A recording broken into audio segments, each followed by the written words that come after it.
recording it. So to make sure that you can listen in and watch this, we will have it posted on our Tuolumne County Office of Emergency Services website, and we'll give you a link to that in the chat box and also in one of the slides. So we just want to make sure folks know some of those ground rules. Real quickly, as Supervisor Campbell said, we're going to go through a few presentations from various partners within Tuolumne County, and we're really excited about that. And so we are going to, I'm going to stop sharing my screen, and we're going to go to the first one, and we're going to welcome Jason Kuiken from Stanislaus Forest Supervisor. All right, good evening, everybody. It's a pleasure to be with folks tonight on this warm evening in early June. So I'm going to go through some information that's hopefully not going to be news to you, and then going to get into some points that go along with that news. And so the first point is that it's about 95 degrees out right now here in Sonora, and that's at 6 o'clock at night. And it is June 3rd. These temperatures are elevated. We did have a lack of snow and other moisture over winter and spring that people are aware of. And so that has created exceptionally dry conditions. So if folks have driven in and around the forest or in the foothills or even going out towards the coast, you'll recognize that south-facing slopes have been brown and cured for about 2 months now. Even north-facing slopes are all essentially cured, except for when you're right next to a creek or stream or river, and that sets up conditions we have not seen very often. And so what that really means is a couple of things that we should all be paying attention to. One is that on the forest here on the Stanislaus, we were able to do some prescribed fire, mostly in the vein of burning piles from veg management treatments or timber sales in past years, and yet we weren't able to do much, if any, broadcast burning, so that underburning that we're trying to do to reduce other finer fuels, and that was because of those dry conditions. So we didn't quite get everything done that we had hoped or intended to this year, and that's something we will continue to work on this fall and next spring. So we're not quite to where we want it to be, and yet what we did then is we're increasing some of our mechanical treatments. So some of our timber sales, our brushing and mastication, and yet it's hard to keep pace, but we're working on a larger decision called the Social and Ecological Resilience Across the Landscape, or SAREL project, that aims to really dramatically increase the pace and scale of a restoration. Now that's not going to be in place for this spring and summer, but we will be looking towards the future. And so with those conditions and that those dry conditions and elevated temperatures, what we're asking of everybody as you go out onto the forest are a couple of things. One is that we already have, or I signed a fire restriction for our high hazard zone, or high fire hazard zone, which is generally under 5,000 feet. And what that means is that if you're going out onto the forest to go camping or just for day use, you can only have a campfire in a developed area. So in a developed campground, such as those around Pinecrest or further up Highway 108. So only have a campfire in those designated developed recreation sites. They'll have the metal ring around it, and everything is cleared. Please make sure that there's no sticks or grass or other fine materials that could carry your campfire into the broader forest, even when you're in those developed sites. So that's point one. Point two is that conditions are such that I'm about to execute sometime soon, likely in the next week, that similar fire restriction in our moderate fire risk zone. And so that's generally up to 6,500 to 7,000 feet in elevation. And again, that means You can only have a campfire then at that elevation in a developed recreation site. And why that's important to note here is this is again is early June. We don't normally start going into these fire restrictions until early to mid-July, and we base those, or I base that, and my staff bases those restrictions on conditions that we're seeing. And so this is about public and community safety, protecting our infrastructure and otherwise, and conditions are such that those restrictions are being put in place. And so really what that means for you all is be very diligent in any campfires that you have, even in developed sites. Be extra cautious this year. I don't expect those restrictions will come off until much later this year, likely October, November, unless we get a lot of moisture that not expecting. So that's one big one. The other is when you're going out, be thoughtful when you park your vehicle. So try to only park on natural surfaces or gravel or blacktop. And so what I mean by that is please don't pull off onto an area that is full of grass. Your catalytic converter and other hot areas underneath your car can ignite a fire. So really be thoughtful in where you're going. And also if you have a OHV, please make sure you have spark arresters on that. I believe that is state law, but just please double check that. The last point that I would make is going back to our forest vegetation management, again, timber sales, biomass removal, brushing along roads. We all play a role in that, and that's a twofold thing. The first is our Yosemite Stanislaus Solutions Collaborative is an excellent collaborative, and folks are welcome to participate in that collaborative effort. That collaborative effort is trying to look at how do we reduce the risk of fire on all of our lands to all the things that we care about. And so participate in that or just know about it. So there's a website that I could put into our chat box, or maybe Dory could help me with that. So that's point one. Point two is that we can't do it alone. And what I mean by that is Forest Service plays a significant role in Tuolumne County in terms of land ownership and where that fire risk is, but so too are our private lands. And so if we can work together to reduce risk on private lands as well as public lands, we will be better off. And so we're working on modeling efforts in that collaborative group that can help inform Highway 108 Fire Safe Council and private landowners what you all can do on your lands to help out. I don't have jurisdiction over your private lands or really much influence other than being able to connect people to being able to accomplish that work. So those are my main points. Our fire restrictions are in effect. Please obey those. Make sure that you're recreating responsibly otherwise, and please take an active role in vegetation management on your public lands as well as on your private lands. And then others will have other points that I fully give thumbs up to. So that's what I have, Dory, unless there's any questions that I didn't see in the chat box yet.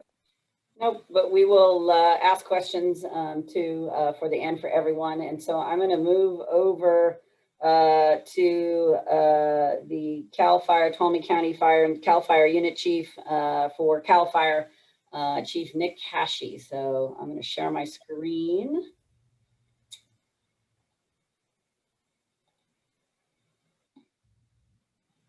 All right, Nick. Right. Well, good evening, everyone. My name is Nick Cashy. I'm the unit chief for the CAL FIRE Tuolumne Calaveras unit, as well as the Tuolumne County Fire Chief and the Fire Chief representing Groveland Community Services District. I appreciate the opportunity tonight to kind of touch basis and be able to talk about a few things as we go into our fire season this year, which seems to be getting longer and longer. But primarily want to discuss some of the things that as community members you can do to help be ready for the upcoming fire season. And so with that, we kind of have three things I wanted to touch on and all guiding to resources where you can get more in-depth information, as I know your time is valuable. Primarily defensible space, hardening your home, and having a wildfire action plan. So with defensible space references that 100 feet area around your home or structure that's designed to have a reduced fuel zone to allow for better structure defense in the event of a wildfire. With that, if you think about it, most of our communities in Tuolumne County, whether it be Ponderosa Hills, Cedar Ridge, Soulsbyville, we get anywhere in the county, we have a high population density of a wildland urban interface or urban mix area. And with that becomes the challenge that there will always be, no matter what, more homes than there are fire engines. And in the event of a wildfire, that defensible space gives us better opportunity to defend your home or your structure should a wildfire impact that area. And the best way I would articulate it would be is think about your role of providing the defense in CAL FIRE and our local fire districts and the U.S. Forest Service resources providing the offense to put the fire out. So that defensible space, the help from the community and working towards that reduced fuel area around the structure gives us a better chance to do good work and defend. And so this year on the response side of things, CAL FIRE has 22 fire engines fully staffed on the 7th, that's coming up Monday, along with all of our aircraft out of Columbia, including our new CAL FIRE Hawk, and then our new crew resources as well, which are baseline fire center crews, our firefighter ones, as well as our Stockton Delta Center crews, 3Cs program that we have new to the unit this year. So that's what's going to respond to these fires, along again with our cooperators. However, hedging our bets with the defensive space work that our homeowners and residents do is going to give us the best chance of success. So again, more defensible space examples and diagrams and things to educate on how to do that is located at our readyforwildfire.org website. And with that, tying into defensible space as well would be home hardening. And when we talk about hardening of the home, what we're talking about is making your residence, your home, more resistant to fire. So we think about roofs and vents and eaves and soffits and windows, walls and decks, all these types of things that during a wildland fire, it's not typically the fire front of a large wave of fire that comes through, but the ember wash or these things that can float, embers through the air, burning leaves a long ways and land in the gutters of your home, and then start the leaves that are in your gutters on fire, which then results in the home burning down. So really taking time to do these extra things of making sure, have I done things like moving the wood pile away from the house? Do I have a large amount of material stored underneath a deck that could be receptive should an ember get into that and then catch the deck on fire, resulting in the house catching fire? Using soffits where embers can blow through the screens. Do we have the right coverings that allows for that same ventilation, but also protects against that ember wash? Those are the kind of the things that we're referencing when we talk about home hardening. Again, just hedging the bets that your structure or your residence could be more defendable by fire resources, as well as defendable by itself should we get a wildfire. And then lastly, the wildfire action plan. Understanding that you understand your evacuation routes, your main thoroughfares in and out of your community. Having those things that you're going to take with you in the event that you are evacuated, and having them readily available with a kit that can sustain you and your family for an unknown amount of time in the interim until the fire is suppressed or until you're back into your residence should you be evacuated. And so some of the things that we reference are remembering the 6 Ps of people, pets, papers, prescriptions, pictures, personal computers, and plastic, which would be credit cards or ATM cards. Those basic essentials in that order can kind of provide you enough to sustain yourself if you are evacuated before you have to get back into your residence. I could go on and on about all 3 of these probably for over a couple hours, but I just wanted to touch bases on those 3 things. When we think about our partnership with the agencies that serve you and our community members, how we're going to work together. We know the fire resources are responding and coming to the table to suppress that fire.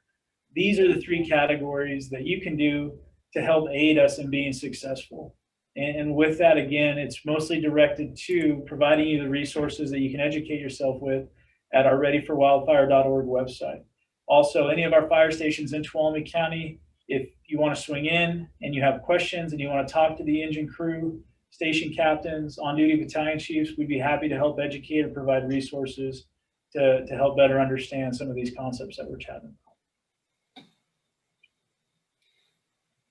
Thank you, Chief. I didn't realize I didn't go forward on these, so I don't know if you wanted to go through the rest of these slides. I'd be happy to go back, Dory. I think the main thing is a broad overview, and then again with this last slide with our website information. Okay.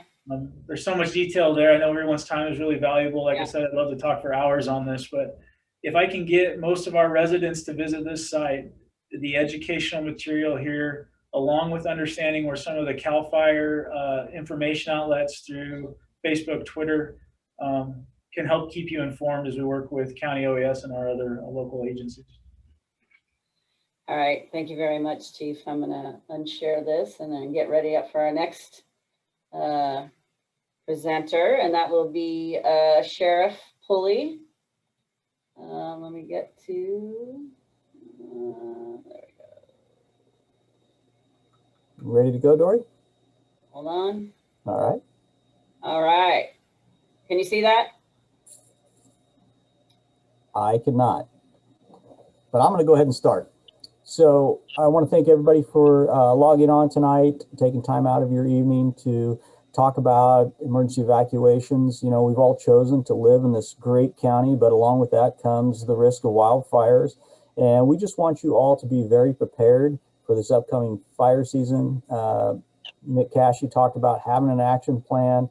And what I want to talk about is really an attitude of be prepared to save yourself. But before I get too far into that, I do want to say that my Undersheriff Neil Evans, great guy, will be presenting part of this program as well. So with that, I'm going to head on out to my next notes.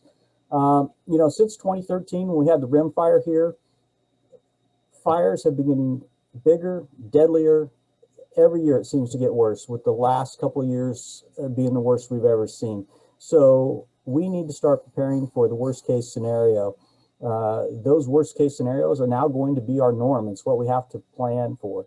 So at the Sheriff's Office, you know, we're doing our evacuation training for, you know, schools, transportation, individuals with pets, those that need extra help being transported, those types of things. You know, our deputies have been out on every major fire in our region since 2013 and long before that. It just seems that lately it's been picking up and it's more often. So we've been forced to become quite good at handling these situations. But you absolutely have to be prepared to save yourself. The expectation or attitude that the sheriff's office or the fire department is going to save me has to be changed. Your attitude needs to be, I'm ready, I'm prepared to save myself, because in those worst case scenarios, we may not be able to get to you, and that would be tragic. So I want to talk a little bit about the role of the sheriff's office in evacuation. So the sheriff is responsible for the notifications and the evacuations, along with securing the area after folks are evacuated. And they're also responsible for repopulation of the area after the evacuation is lifted. So during an evacuation, we don't do this in a bubble. We do this with CAL FIRE, the Forest Service, Office of Emergency Services. We do it with Animal Control, Red Cross, and all the other agencies that help out. So we're not in a vacuum when we do this. We will notify residents in person when we can. And the only way that we can guarantee 100% success in notifying everyone is if we have the opportunity to go door to door. So I want to talk a little bit about what the orders are, or the notifications will be. So there's two types of notifications. There's an evacuation warning, and that is simply that, hey, there is a fire in the area. You may be affected by it. You need to start having a plan, start gathering all that information, which you should have already done and be prepared to do. But it's time to start thinking about getting ready to get out of there. The second thing you'll hear is what we call an evacuation order. And that is, we are asking you and telling you to leave. The fire's here, it's imminent, it's in your area, and we need to start actually leaving. So a lot of questions we get regarding evacuation orders is this mandatory? And I will say that if you're an adult, you have the right to stay there. However, if there's young children or special needs individuals in your home, we will force those people to leave, and we have the legal right to do so. So if you're notified of an evacuation order, please leave when told to do so. We're going to evacuate early and often. The comments after the mock fire were, hey, it took 17 and a half hours to evacuate. And I will argue, no, we took 17 and a half hours to evacuate so that we could do it in an orderly, safe fashion and that we didn't miss anybody. Could we do it faster? Absolutely. How much faster? I'm not sure. But we intentionally took the time we needed. A lot of folks were upset with that they left. We had people saying, hey, I never even saw the flames. Why are we being evacuated? Well, that's so we can get everybody out safely. As a sheriff, I am not going to wait around until it's too late to get people out. We have to get you out early. Let me see. I'm going to look at my notes here real quick. I will tell you this. As we're doing the notification, we talk about the evacuation warnings. When I talk about, hey, that's when you need to start making your plan. And well, it's time to start putting your plan in action. It's time to start logging on to social media. It's time to start listening to the radio. Start looking out the window. When you see those bombers real close by, you know it's going to be close. A couple other things that we had during the mock fire. We had an individual that posts on Facebook, hey, my neighbors are disabled. I sure hope somebody takes care of them, and post that and then never contacts us. We end up getting several hours later, concerned citizens saying, hey, I saw this post. Did you go out and get them? We never were notified. So if you have a situation like that, please don't just post it on Facebook. Call into the sheriff's office, let us know. Part of our good civic responsibility is to know and care for our neighbors. Know if your neighbors need a ride, if they, there's a lot of folks that their cars aren't running or they're too elderly to drive. Those are the folks that we need to know about. The other thing I'll say about social media, please log into either the sheriff's office or whatever fire agency is putting out the posts or the updates, because a lot of people will start posting their own updates and then the neighbors and their friends start watching these updates. Well, when they go to bed at night, the updates aren't kept up. And so you're missing information. So please come to us for the direct line of communication. And so I think that's about all I had. Neil, are you ready? I am. All right, so Neil's going to talk about how we notify the public. Go, Neil. Good evening. I want to thank everybody for being here. It's really important that we have partnerships not only with our first responder agencies, but also with you, the public. That's probably the most important partnership that we have during these events, because we really rely on you to help, as the sheriff said, with your neighbors, with your family and friends, not only information being given, but seeing to your neighbors, helping them get themselves, maybe their pets, those types of things ready to go. And we rely on you to know who your neighbors are and any special needs that they may have. That helps us plan. There's a couple different ways that we try to do notifications. I'm going to go through them. I just want you to understand that these are tools. We try to use as many tools as we can to notify you, because we fully understand that some of these tools won't work depending on if you have power, if you have internet service, phone service, and those types of things. So we try to use as many tools as we can to notify you. One of the most important things in a notification is to have a willing partner that's going to listen. That's where our partnership comes in with you. We really rely on you to put yourself in a position to hear our notifications.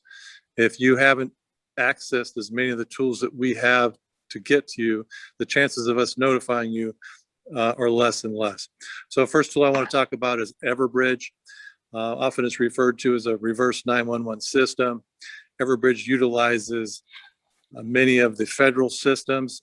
They are very into acronyms. So I'm going to go ahead and explain what those are. IPAWS is Integrated Public Alert Warning System, and that integrates the systems that you see below it. And that is the Emergency Alert System, EAS.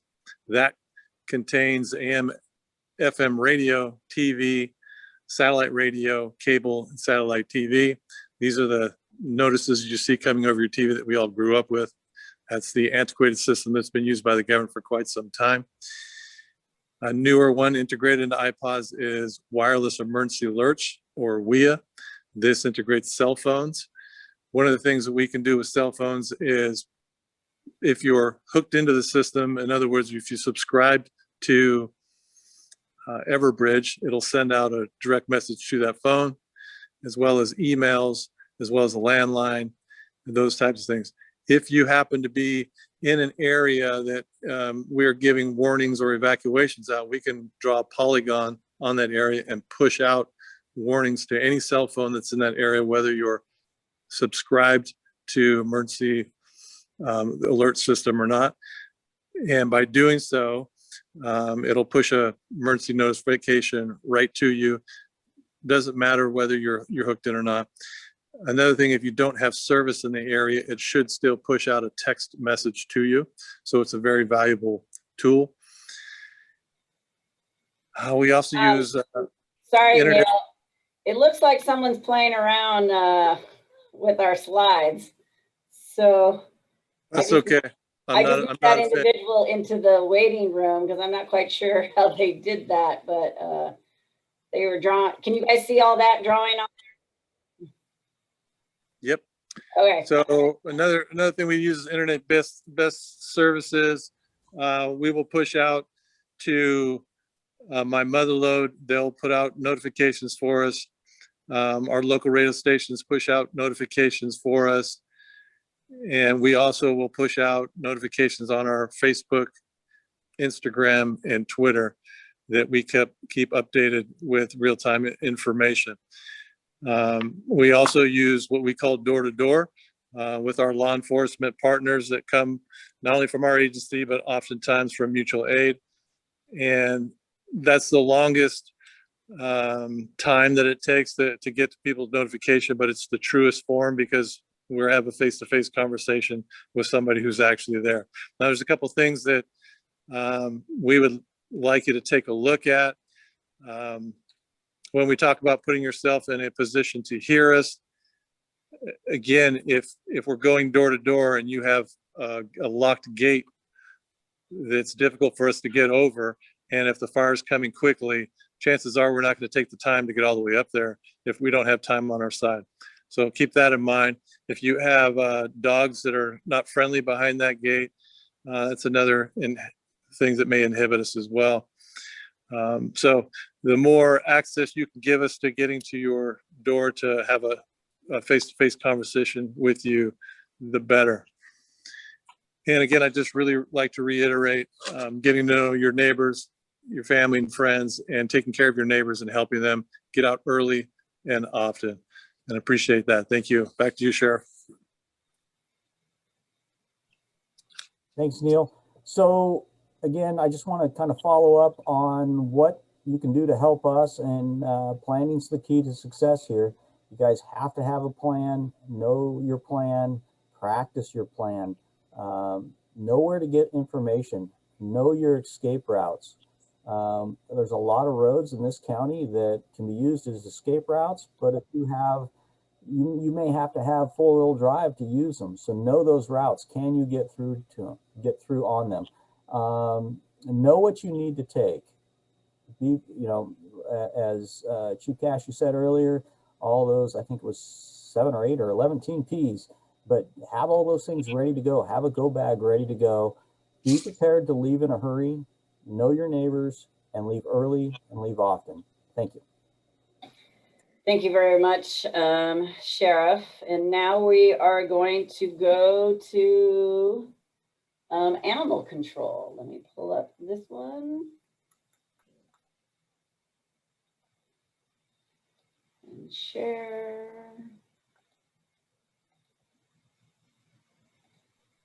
All right, Mike.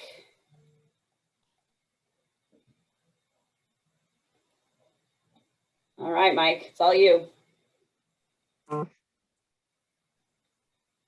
you're muted, Mike.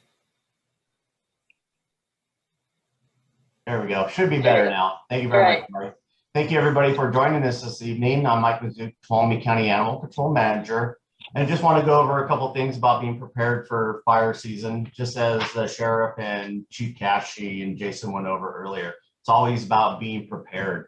So what some of our recommendations are, make sure you have maybe not go bags for your animals, but maybe totes that have some couple days supply of dry food, some leashes, things of that nature. If they are on any medication, have that ready to go, you know, especially during the couple months coming up here when it's going to be pretty warm and bad.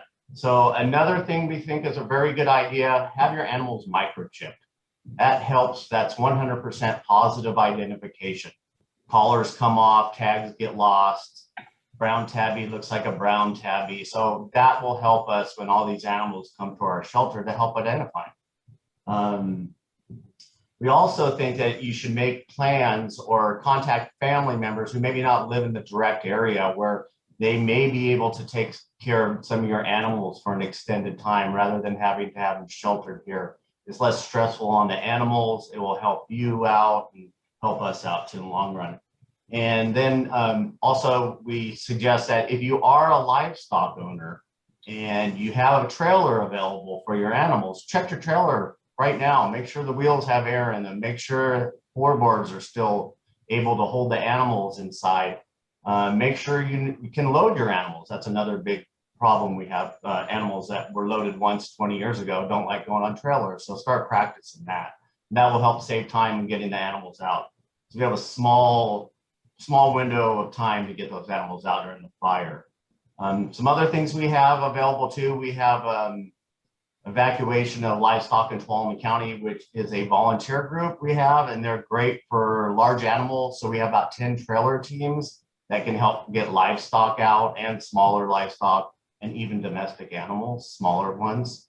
We also have a care group which sets up our shelter at the fairgrounds or wherever it's going to be at, and they take care of all the animals at the shelter once they've been brought in.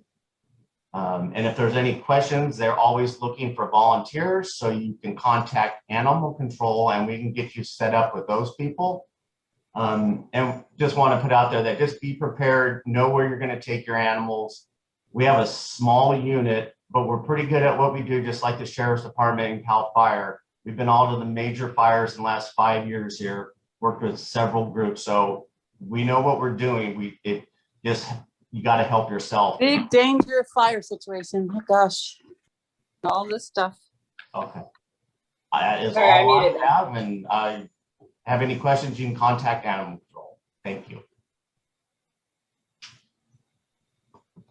I'm sorry, Mike, can you see this Team Elite that's up? I sure can. Okay. Yeah, so there's all the contact information. They have a Facebook page, or you can contact us and we can get you in touch with their people. And same with ACEs. There's just some horse pictures. Perfect. That's all I have. Thank you very much. Yeah, I think he's got it set up. Hey, Les, we're gonna mute you. Thank you. Or video, stop your video. All right, I'm gonna go then to Tuolumne County GIS and Madeline, and feel free to share your screen to do what you need to do. Okay.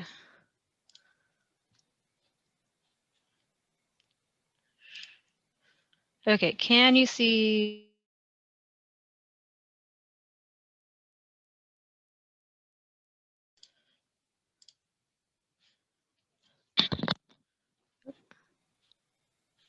Madeline, you have to unmute yourself.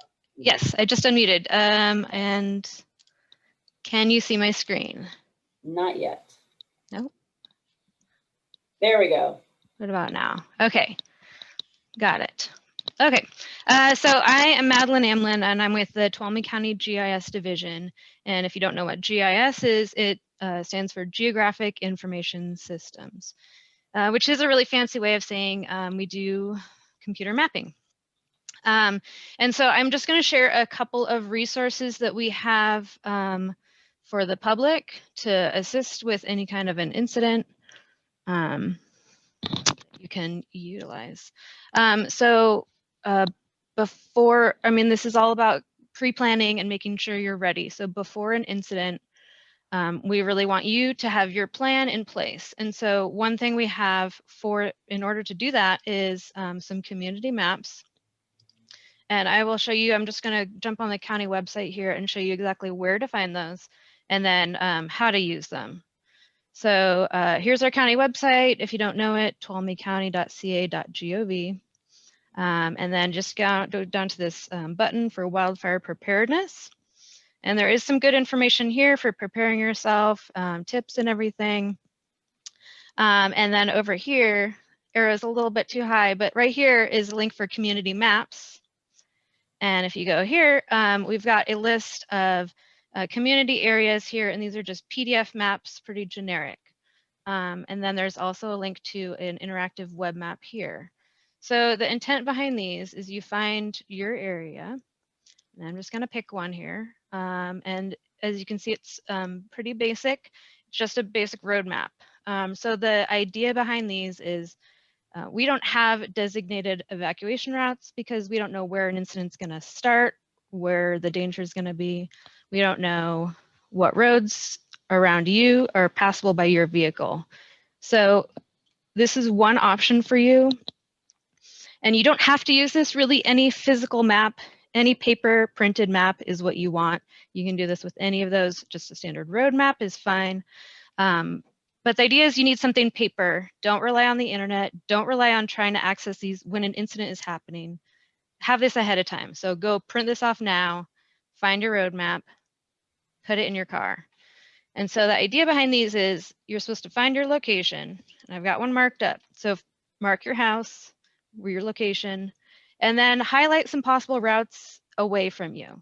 And this is especially good if you only use one route to get out of your house. You want to try some other routes, see what's available. And then you actually drive these routes, make sure your vehicle can pass on these roads. Not all of these roads are actually passable by all vehicles. That's really important. There's also some gates on some of these roads. So drive the road during blue skies or at night. Make sure you can see, make sure you can get there, and you can get out safely under good conditions, because during an incident, adrenaline's going to be pumping. You might not think straight. So the best thing to do is do this ahead of time, practice, actually drive the route, get out, try different options. Let's say this road was closed. How else are you going to get out? So that's just the intent behind these maps. That's why they're so basic. It's designed for you to make your own plan for your household. So that's one thing we've got here under these community maps. So you can find there's several communities we have here, pre-formatted. And if you don't see your community there, or if you live kind of in between, you can click on our web map here. And this is interactive. You can type your address up here into the search bar. It'll zoom you right to, I'll just start typing some numbers and see an address pop up. And it will zoom me right to that place. And then from here, I can see where I'm located. There is a little print function, so I can print this area and have this in my go bag or in my car ready to go for when an incident strikes. So that's one option for you guys to do before an incident. So during an incident, we do have a couple other options here. The first and foremost thing is this is not really updated in real time if an incident is moving fast. So the first thing to do is always follow a direction from the sheriff, law enforcement, fire.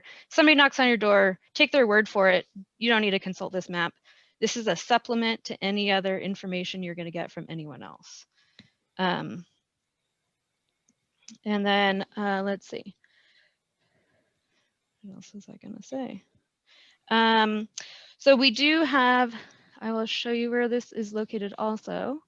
It will be blasted out on social media, so make sure you follow OES, Sheriff's Office, whoever else. This will be shared far and wide, I'm sure, if there is an actual event. And I will show you where to locate it now. If you go to, I'll take a step back.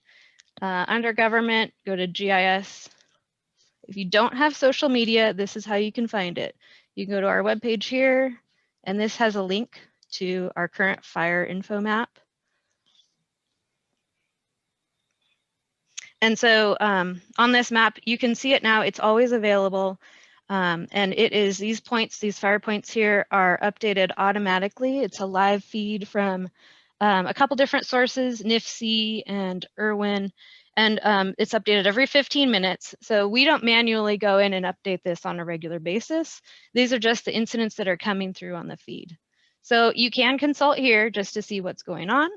And then if a fire actually happens, after a few days, there's usually a lag time. There's usually at least a few days. You'll see some actual perimeters.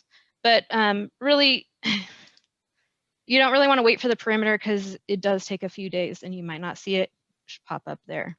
And then when there is an evacuation, you will see it pop up on the map in these colors. And I go back to my last slide, and it would look something like this. And so all these little dots are houses, and this is the evacuation area here. And so it'll work very similar to the other interactive map where you type your address in, it'll zoom right to that spot, and it'll see if you're in the evacuation zone or not. I think that's about all I have. We are continuously updating these resources that we have for the public, so keep your eye out for some updates to these as we go through the season. Awesome. Thank you, Madeline, so much. I'm sure there'll be some questions. I put a couple links, but feel free to add more, Madeline, inside the chat box for folks. Okay. And that's great. Great information. I don't think people realize that that resource is out there available to them prior to, so that's great. All right, I am going to jump real quick to Chief Amy New from Sonora City. I know that she has to get off for graduation. So Chief New, do you got anything to say for us? I think she's on.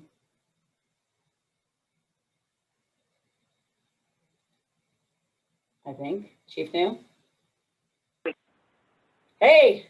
There we go. All right. Thank you, Dory. I appreciate it. Amy New, Fire Chief with the City of Sonora Fire Department, one of your emergency responder partners here in the county.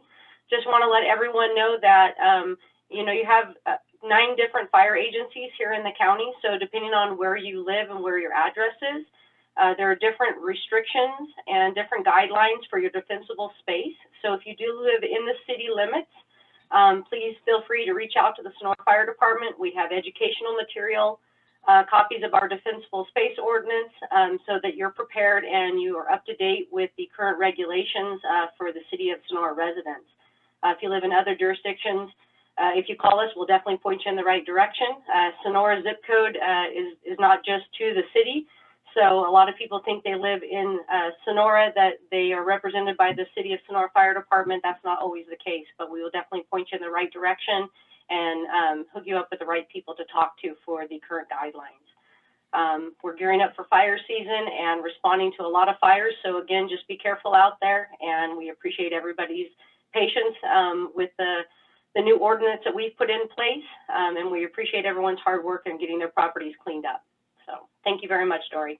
Awesome. Be safe. Thank you. All righty. I'm going to switch over to my friend Debbie Calcote from American Red Cross.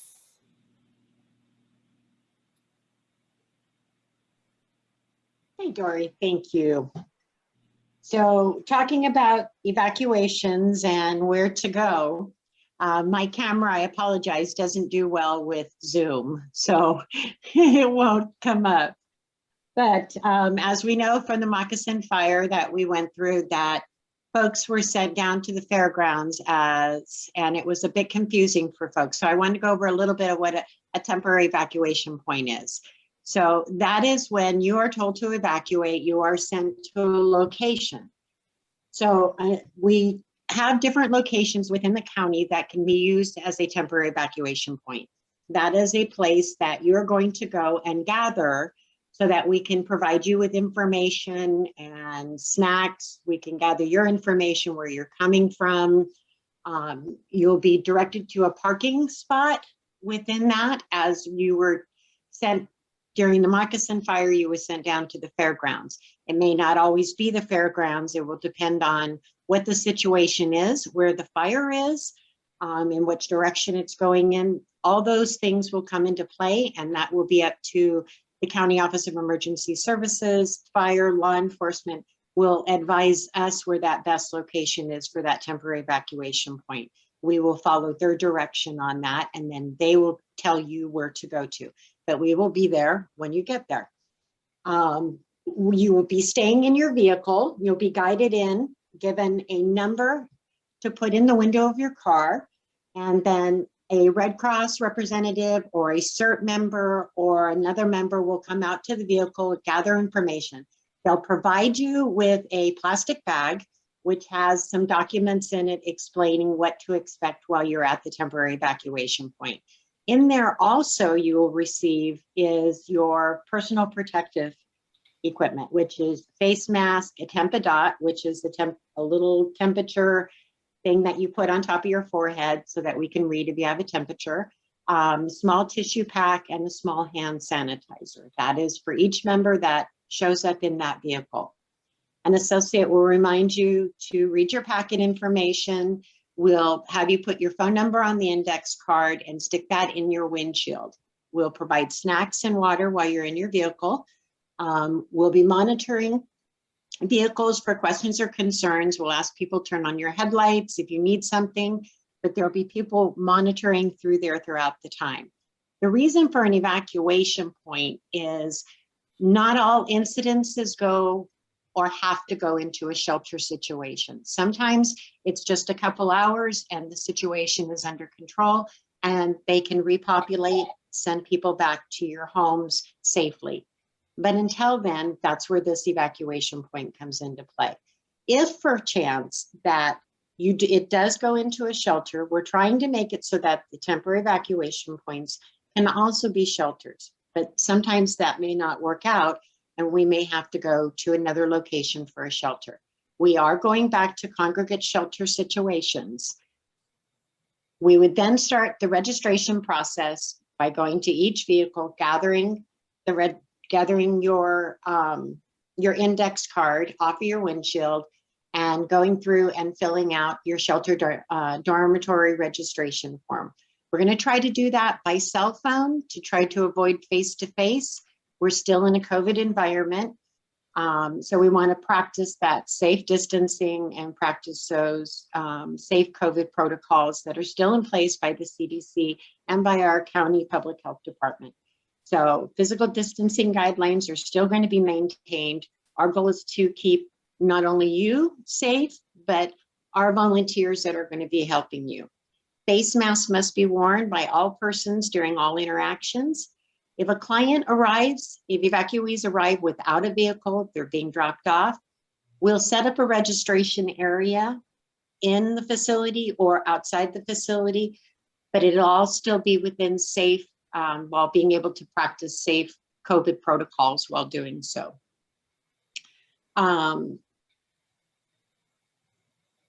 Let's see, in both methods, of face-to-face or in your vehicle, you'll be given all the information that you need. If you have to go to another location, you'll be guided as to where that will be. So again, there's only two things that will determine what happens next. After you're at the TEP, temporary evacuation point, would be the event is under control and evacuation orders are lifted and people can return to their homes. Or two, the event will be going longer and a shelter has been requested by our Office of Emergency Services or Fire and Law Enforcement. We would then direct clients to another location for a shelter if the TEP, temporary evacuation point, location was not sustainable as a shelter. Again, we're trying to make them that the temporary evacuation point locations can also be shelter locations if needed, but that may not always be the case. Clients would then take their index cards with them to the shelter location for further registration into the shelter. If the shelter is at the TEP, temporary evacuation point, a Red Cross associate would direct you to the registration and health screening area before entering the shelter. The Red Cross requires all persons in Red Cross shelters to wear appropriate face coverings, both clients and workforce.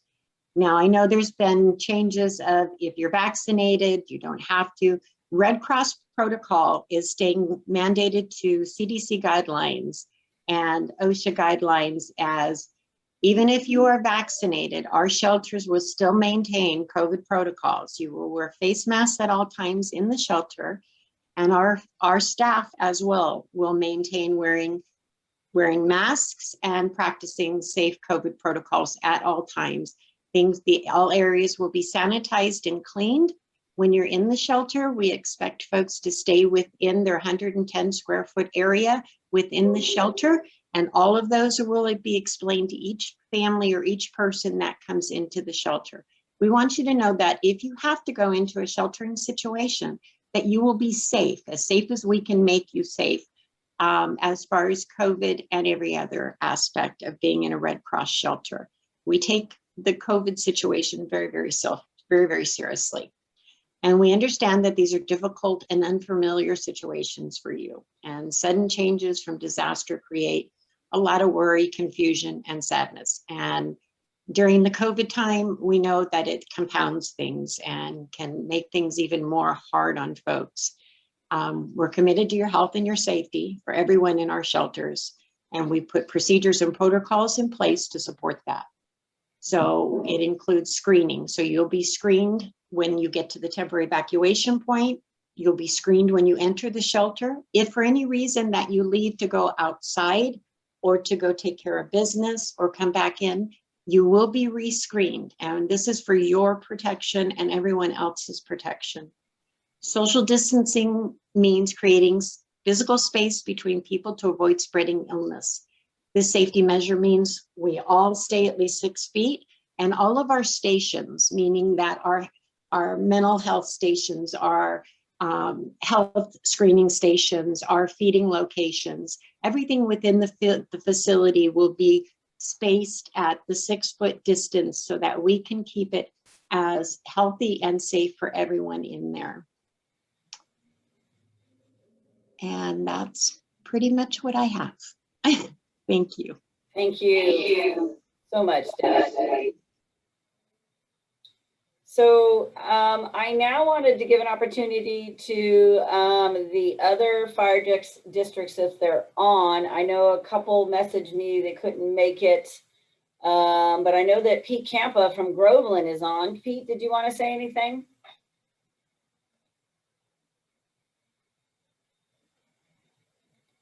He's like, no. Pete, are you on? All right, well, we're going to go then. I do want to talk just a few things from the OES side, and then we're going to open it up for questions. Just real quick, obviously, Office of Emergency Services for Tuolumne County is we really want to emphasize that, as others have already spoken about, this individual and personal responsibility for preparedness. Having that go bag or getting ready, having a plan for your family and for your pets, know your routes of egress. I think everyone has talked about that, and Madeline did a great job, of highlighting where you can find information for mapping. I know we do have some questions already I've seen in the chat box about, communities that only have one way to get out. As the sheriff, both the sheriff and the undersheriff spoke of the importance of signing up for our Tuolumne County Emergency Alert. Really important, just one of those mechanisms for us to get a message out to you when it's needed. We really also want to stress working with your family, your neighbors to address the elderly or those with access and functional needs, to support getting those folks out as early as possible. Again, we are really relying on folks within our community to work together and support that. Paying attention to those official web pages. You'll see at the end, I will post some of our web pages or our Facebook pages or social media. We cannot stress, please pay attention. First and foremost, to Tuolumne County Sheriff's Facebook page, Tuolumne County Fire's Facebook page, Tuolumne County Animal Control, our Facebook page, those official web and Facebook pages of social medias pages, because that's where the most up-to-date information is going to come from. Please really pay attention to those first before you look at the other ones that mean really good, but they aren't official pages that are coming out from people that are working directly in the field and at the heart of the emergency. Also, too, turning into your local radio stations if you can access it. There are many spots within our county that you cannot. We know that's an issue, but checking out our other partners like mymotherload.com, that we will post information, and we work directly with them to get information out as quick as possible as we can. Be ready. We talk about this in this go bag or this idea, but it's really important. And Chief Cashy talked about, what some of those items may be, but here's a great list. Necessary medications, cash and credit card, cell phone chargers, contact information, flashlight, portable radio, seasonal clothing, toiletries, N95 masks, pet food if you have animals, first aid kit, all these different things. But you can go to www.ready.gov and find information. There's all kinds of great lists for folks to use as a starting point. Have that bag, leave it, don't touch it, don't take things out of it. Have it ready to go, and have a bag for everybody in your household. So no matter where you are, and have one in your car as well, because you might be at work and you aren't able to get back home. So it's a great idea to have that stuff ready. One of the things I wanted to touch upon real quick is the community emergency response teams, or CERTs. They are trained volunteers that offer professional responder support during disasters. We have several currently in Tuolumne County. And so I really wanted to highlight that. Here's the email address to each one of those. If you live in that community or you want to become a part of that volunteer program, please reach out. Twain Harte CERT, Groveland CERT, Columbia Area CERT, and we have now also created the Tuolumne County CERT, which is open to volunteers. And we really want to stress that that's out there.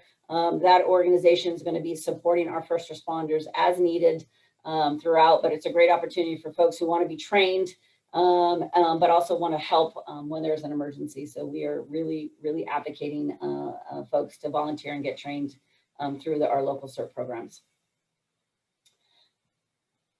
This is, and I put in there the emergency alert notification, also that community preparedness web map that Madeline spoke of, as well as the county evacuation plan kind of pamphlet.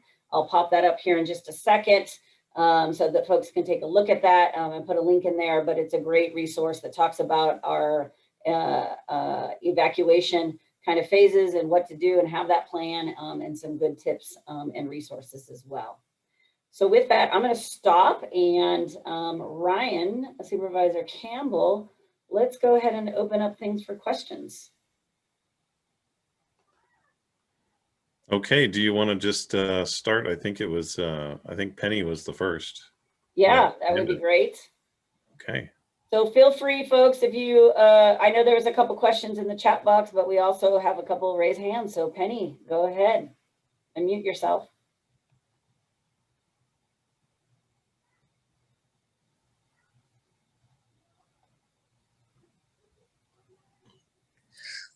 Can you hear me? Yes. Is there a way we can get all these lovely links that are in the chat, I don't know, posted somewhere, sent to us? Is there a way to get a transcript of the chat? Yeah, so I will put a FAQ and all these links when we put up the recording of this, as well as all of the PowerPoint presentations on our Tuolumne County Office of Emergency Services web address. I'll put that back in the chat box, and we'll hope to have that up tomorrow afternoon sometime so everyone can take a look at this. Great, thank you. You're welcome.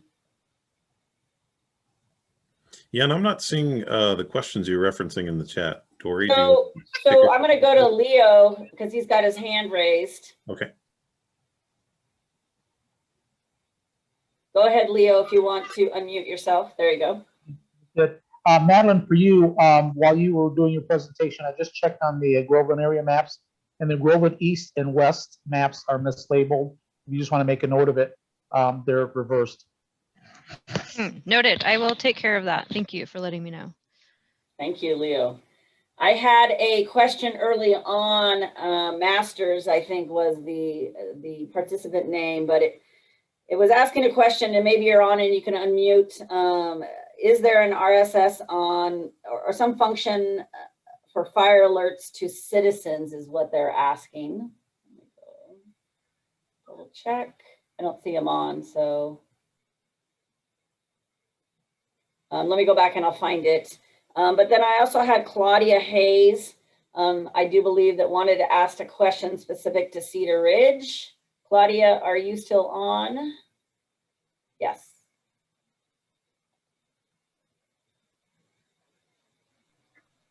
I am. Can you hear me? Yep, we can hear you. Okay. I know I was saying that we're in Cedar Ridge and that all we know, it's not a home where we live, but so we're not familiar with all of the roads out of town. And we only know of Kewen Mill, one way in and one way out, down to, you know, the other chutes to get out of the area. So is there, like she said, I was thinking I would just go to the map and look, but is there other roads that you could get out? Yeah, Claudia, this is Ryan Campbell. So the two roads that exit out of that are one is Mount Elizabeth Road, which is partially a U.S. Forest Service road. It is heavily rutted, so depending on the vehicle that you have, you may have difficulty passing it. Also, if there is any kind of active precipitation, it can get washed out fairly regularly.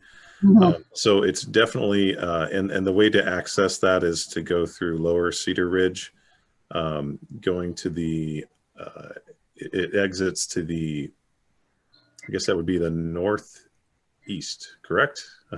I don't know. in the direction of Twain Harte. Okay. But that's your first option. The second option goes the exact opposite direction, more toward the direction of Big Hill, and that is the road. What is it? It goes to the little school out there. Dory, help me out. Right.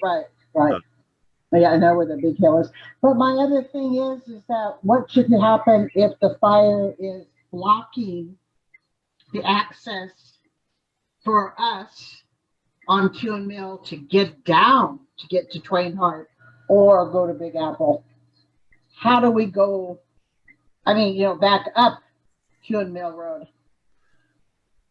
So the two roads. So the road I was trying to mention was called Old Oak Ranch, and those roads exit directly out of Cedar Ridge. So those would be alternatives to Kewen Mill. So you would go down Kewen Mill. You wouldn't leave Cedar Ridge through Kewen Mill. You would either take Old Oak Ranch Road, which exits toward Big Hill, or Mount Elizabeth Road, which again, both of these roads are not paved roads. And so I would definitely test them out, drive them, see what they're like, and see if your vehicle is able to pass them. Do it on a day when the sun is shining and there's no emergency. And that kind of goes for everybody in Cedar Ridge if they live up in that area. Okay, thanks. I'm gonna try it out and see what happens. Thank you. I don't, while everyone thinks about other questions, I wanted to give a chance. Pete Campa, are you able to speak?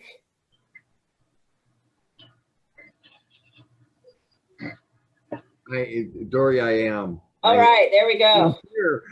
I tried every avenue to get there. I got your message. That's why I was like, okay, let me figure out how to fix this. Maybe you thought I was the artist on the slides. Maybe I thought you were drawing.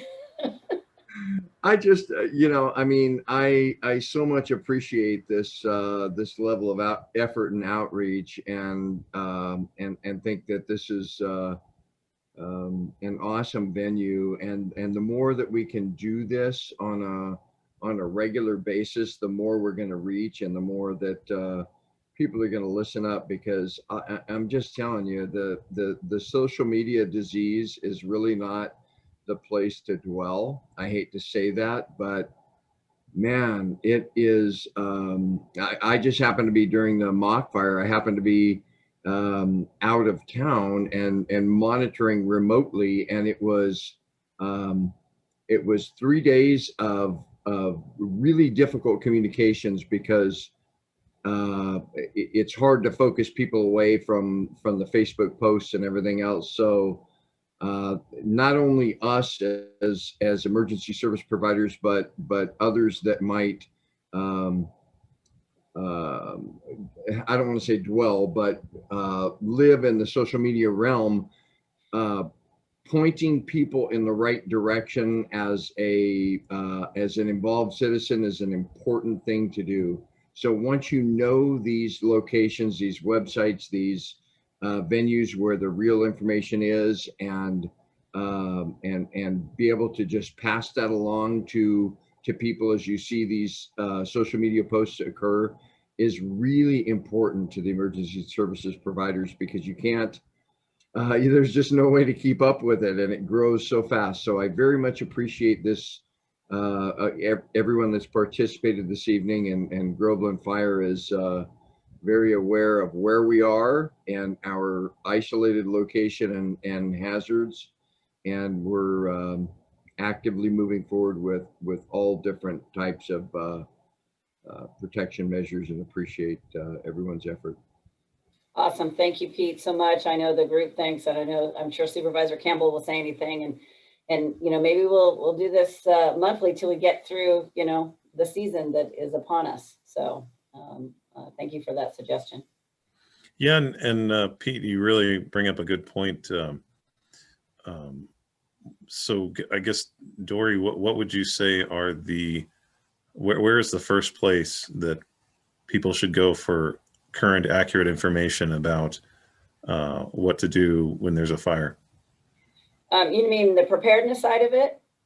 Yeah, so if I look out the window and I see smoke, should I go to the OES Facebook page? Yeah, well, we're gonna defer directly both to first Tuolumne County Sheriff's Office for evacuation and Tuolumne County Fire, and then we are going to be posting a lot of what they do.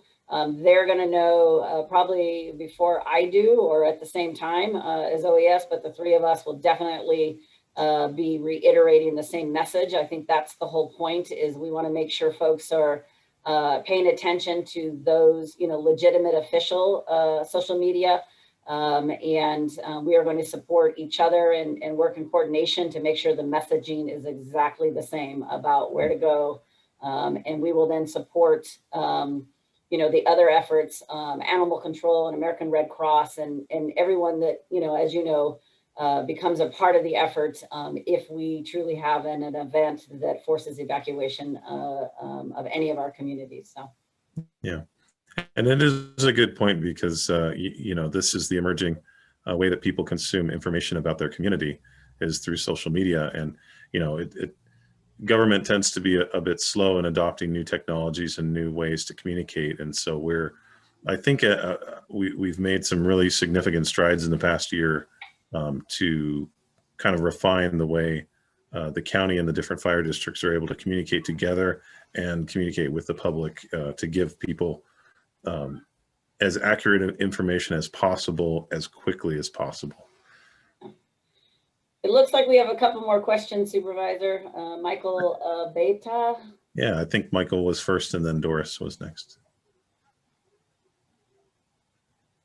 So Michael, if you want to unmute yourself, Yes. Can you hear me, Supervisor? Loud and clear. Okay. A couple of years ago, some clearance work was done on the upper part of Phoenix Lake Road, just below Longeway and Big Hill. I was wondering whether there were plans to do any similar type of extra clearance work along Q and Mill, above the school up towards Cedar Ridge. And this kind of goes to the question of a previous participant who had concerns about, exiting down Q and Mill from Cedar Ridge. I currently live in Comstock Ranch, so our escape route would basically be down Q and Mill, but that's where my question is: were there any plans to do any extra clearance work along Q and Mill? Thank you. Yeah, I mean, I feel like I'm diving in, answering all the questions, but yes. So there are plans. The county does have roadside fire fuels reduction grants. There have been brushing projects on Kewen Mill Road within the past 18 months or so, and I know that there are plans to do more in the future. And then the large scale project that Supervisor Kuiken with the U.S. Forest Service mentioned deals with areas not immediately along the roadside, but on the Forest Service lands, very near the area where you're talking about. In fact, encompassing that entire area is included in that Cedar Ridge Fuels Reduction Project. So yeah, in the very near future, there's a significant amount of fuels reduction projects planned for that area. And if you want to expand on that, Supervisor Kuiken, you're welcome to do so. You just hit all the great points, all right on that. A lot of work being planned for that area, and more will continue beyond that. So exactly right. And it's 94,000 square acres, something. Yeah, I so remember what the final number was. No, you got it about right. The 84,000 acres of Forest Service land within 119,000 acres, and so that private land that makes up the balance of 25,000 acres. There's a big portion of that's Sierra Pacific Industries land, and we're coordinating with them. But the rest of that, or the balance of that, is smaller land holdings from homeowners and just other wooded and non-wooded lands within that area. And so that goes to that. We're all in this together, and let's plan together and implement together. Yeah, okay, thanks. It's a perfect example of one of the priorities that we've had is working together. And I think we're starting to see these projects where, a portion of it is private land, a portion of it is Forest Service land. The county has a role in it. We're building these projects that have multiple agencies and private citizens involved in it. And that's really the way to go. And I just really appreciate the communication and the Forest Service willingness to work with the county and with different agencies. It's just night and day different relationship that the county and with these different agencies. It's completely different than the relationship we had just 10 years ago. So it's a big improvement. I think it's serving our community well. Yeah, and I know that Doris, we have a question from Doris, but also the county, we've applied for recent grant funding for roadside brushing along many of the roads that we would consider, egress points throughout the county. So we are always looking, and we do truly understand that there's a lot of work still to do throughout Tuolumne County with brushing.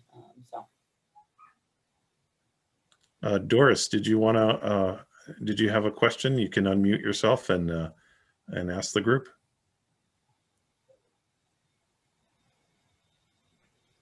Hi. Yeah, I do. Can you hear me? I can hear you, Doris. Okay. I have a smartphone, and I'm, really linked into all this, but I know folks up here in Cedar Ridge, lower Cedar Ridge, that just have flip phones and they don't have internet.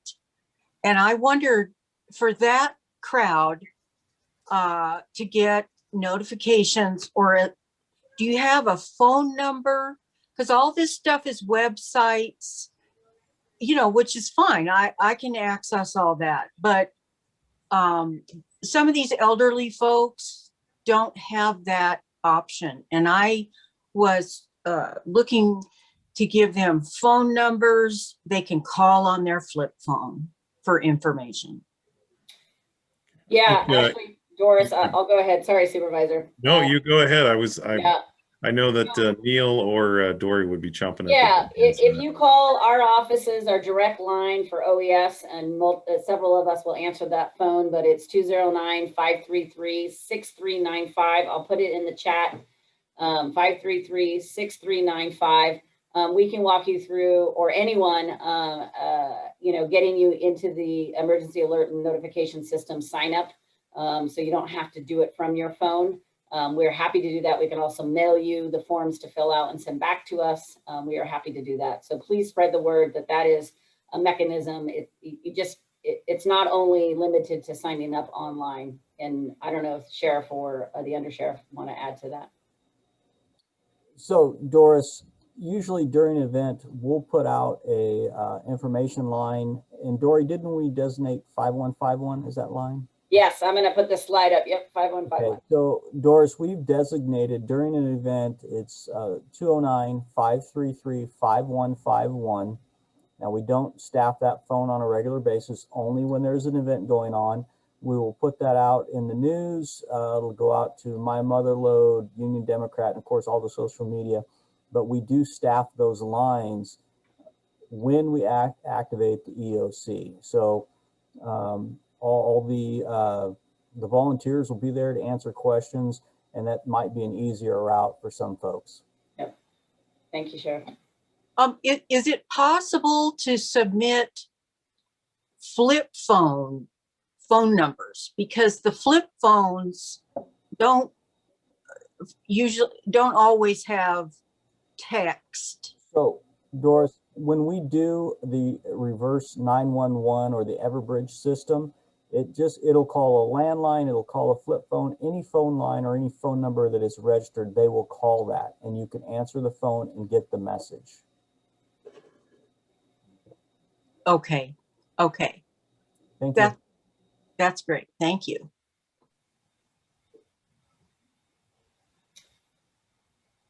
Supervisor, looks like we have Cynthia on as well for a question. Okay. Sure, it's actually Paul using Cynthia's account tonight, I guess. Okay. Also from Cedar Ridge, you can tell we're concerned up here, I guess. The sheriff and undersheriff talked about different ways that they look for, notify us of evacuations and go out and try to get the word out. Is there a preferred method to let the sheriff know that we have bugged out when they start looking at some of these more remote areas? Notes on doors, or what does the sheriff prefer? So if you put up a sign or a note on the door or even on the mailbox saying that you have evacuated, that would be fantastic. We're talking about implementing a system where folks could buy, I don't know, a hanger, if you will, and it's got like a yellow ribbon on it that says evacuated. You could hang it on your door. We're talking about getting some of those and maybe start selling them at the CSU, which is our volunteer unit here at the sheriff's office. But we haven't gotten that far with it yet. So it's coming, but just a simple sign would work. Thank you, Sheriff. Okay. Any other questions? Okay, I don't see any other questions. Now, Supervisor Goldenberg, who incidentally used to be a resident of Cedar Ridge, did you have anything you'd like to add? Sure. Thank you very much, Ryan. Yeah, I did. I lived in Cedar Ridge for 13 years, so I'm well versed in understanding of the concerns up there, and appreciate that people are expressing them. Yeah, my career was with CAL FIRE for 35 years. I'm very passionate about fire. Preparedness is, we cannot overemphasize the importance of being prepared. And that's what this session is all about. So, you know, this presentation has been excellent. We had approximately 70 people on the call. And, you know, I appreciate the amount of people that took the time to get on this call, you know, first of all, because you know, we're seeing that people are concerned, and rightfully so, right? We're facing a potentially, you know, and any fire season can be very, very dangerous, but with the drought conditions that we've got going on, it's been very warm to hot already. Drought conditions, fuel moistures are really low. You know, so we need to be, you know, extremely careful. We're already having fires burn, you know, like they're about 60 days ahead of time on the fuel moisture. So they're burning in conditions that we would normally see in August. And so this is very concerning. Dory, thank you so much for, putting on this session, coordinating it, Ryan for moderating it, and just all of our presenters. Jason Kuiken from the Forest Service, talked about the weather conditions and how dry things are. Nick Cashy from CAL FIRE, TCO Unit Chief, also the Tuolumne County Fire Chief, he talked a lot about the importance of defensible space, hardening, and preparedness. The more you prepare your property and have that defensible space, the better off you're going to be. Then we heard from Bill Pooley, Neil Evans, from the Sheriff's Office, the realities of evacuations, and that they may not be able to be in there to help you out. And so you need to be prepared and know your escape routes. Very, very important. Amy New, from the city of Sonora, talked about, that different jurisdictions, have different regulations, and we need to be cognizant of those. The fire chiefs throughout the county are very concerned. Animal control has some excellent points, that, we need to look at, having go bags for your animals, microchipping, and how are you going to get those animals out?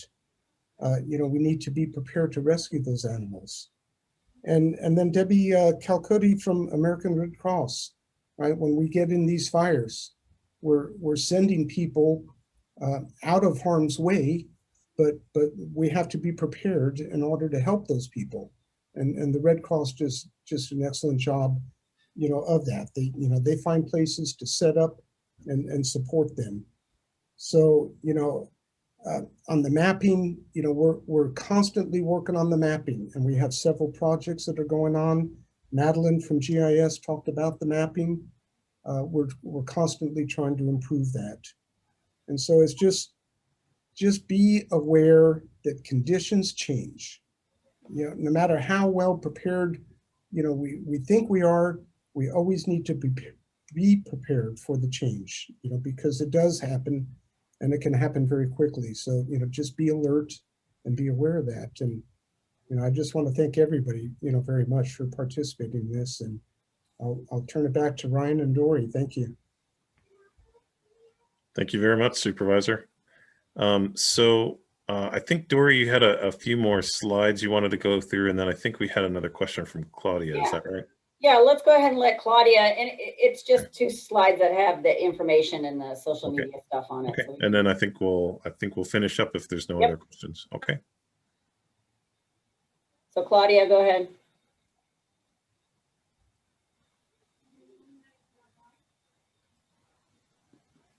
Claudia, are you on? I am. Can you hear me? Okay, we can hear you. Okay, sorry to hog the whole thing, but we had a letter, and I'm assuming it was from the forestry in regards to clearing our property up there on in Cedar Ridge up onto Mill Road. And we filled out the form because my husband is physically unable to clean the property or clear it, whatever you guys, say that we need 6 feet or how many ever around. And we never received any kind of response that it has been done, it will be done. But since the fires are already starting so early, I would think the sooner it got done, the better. And I'm not sure who's responsible for doing it. So I don't know where to go to find out whether it has been cleared other than going up there and looking. So I don't know who to address this to, but I was wondering about, the safety of the cabin. You're talking about clearing on your property or adjacent to it? No, on our property. Okay, I'm not sure what that letter would be. David or someone from CAL FIRE have an idea? It's Nick. I'm sorry. I had a really hard time hearing the exact question and issue. Is there any way we get it repeated one more time? It was just really the audible was kind of. Yeah, Claudia, could you repeat your question just one more time? Well, we received a letter saying that, in other words, if you're too old or disabled or unable to clear the property because of health reasons, that they would either send someone out to clear that property for us, And so we went ahead and filled out the form, sent it back, and never got any response to whether it has been done, will be done, or anything, concerning clearing the property.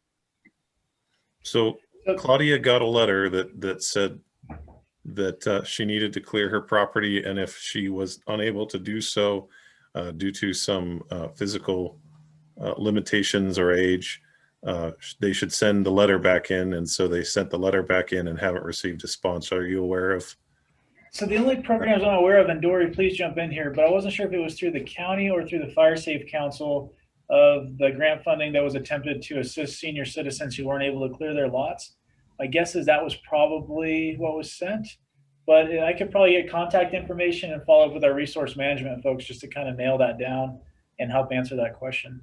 Yeah, I was just going to say, Claudia, if you could just private message me your address and contact information, Nick and I will figure out what that was and we can get back to you. Okay, so I put it on chat? Yeah, just chat. You can do chat just directly to me and I'll get it to Nick and we'll both look it up. Okay, thanks. You're welcome. Okay, I don't see any other questions. Dory, did you want to go through those last slides of yours? Yeah, just again, we really try to emphasize, these are the links. We'll include this. These are all the different Facebook that we have for Tuolumne County Sheriff, Fire, Cal Fire TCU, Tuolumne County Animal Control, and of course, OES's Facebook. And so please really, if you're on social media, definitely on Facebook. We also, most of them will include all the other social media links as well for those agencies that have it. OES is just doing Facebook right now. Twitter and Instagram is way too much for me. So, we will include that, but we just really want to emphasize that, pay attention to those Facebook pages when there's an incident or an event. And, oh, great, awesome. I just love, well, they were spelling love, so I don't. Well, that's good. It could be worse. Yeah, I want to know what the next word was going to be. But and the other thing is obviously, again, here's the contact information for OES, our direct line, as well as that public information line that the sheriff talked about that will be activated when we have an incident. That's where we will have it manned. People will be answering the phone and can give information. And then, of course, the web page. And I'll put it in the chat box right now. The information where you can find our link to the recording of this, as well as the PowerPoint and the frequently asked questions that we might add on there. But that's the link to where we will post that after this event. It'll probably be about tomorrow afternoon when we get that up, but it will be there. So. Okay, great. And Janice just popped on, raised her hand. Now we were going to, is everyone available? I think we were going to try to be available to 7:45. Yeah. Are we okay getting one more question in? I am, so I'm good. All right. Let's, Janice, what you got? So unmute yourself, Janice, and then you can ask your question. Okay, thanks. Regarding the prior question on people needing assistance, is there somewhere that other people can get information on getting assistance for clearing their properties? I mean, what are people supposed to do? Wait until they get a letter from the... No, go ahead. Hi, this is Nick with Cal Fire. So any of the programs out there that are designed to help those who can't do their defensible space would be through either Fire Safe Council or another grant funded entity. And again, I don't want to speak on behalf because I don't have it in front of me if the county had done that in the past. Cal Fire doesn't have any programs, unfortunately, to help folks do that. But I do know that some of those opportunities have at least been pursued in the past. So I think what we could probably work on again with Dory is to see if that information's out there, if that is actually in process with the Fire Safe Council or something that we have in process with the county, and then getting the public outreach to the folks. Other than that, I would defer back to Dory on any further on that specifically. Yeah, and I would just kind of add to that it's really unfortunate. Just to be completely honest with you, Janice, there are very few programs available in Tuolumne County. and most other rural counties to provide help for citizens for clearance on private property. Very few. The vast majority of the burden of clearance on private property is borne by the private property owners themselves.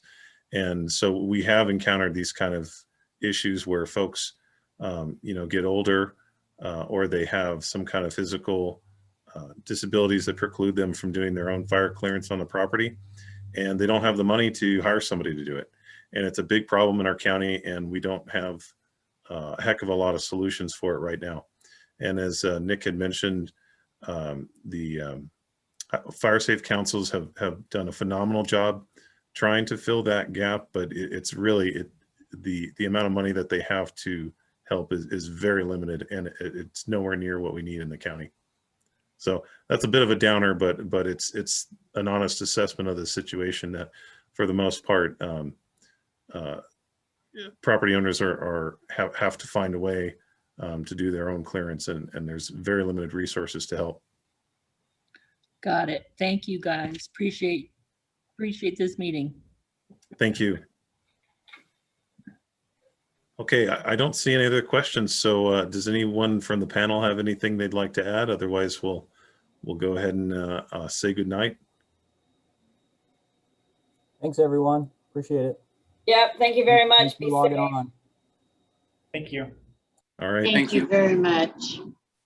Thanks everyone for being here. It's been an honor to have this discussion with our community and to kind of highlight the fantastic work that our law enforcement, fire protection, Red Cross, and other services in the National Forest System do in our community. They're really the heroes that protect us. And we have a responsibility as citizens to make sure that their jobs are easier. And so the way we do that is perform our own fire clearance if possible, be aware of evacuation routes, and communicate with our neighbors. Don't just assume that the sheriff's going to know that there's somebody in a wheelchair next door. Go and knock on that door, check on them, make sure they have a way out. And with that, we'll say good night. Thank you all for being here, and have a wonderful, safe weekend.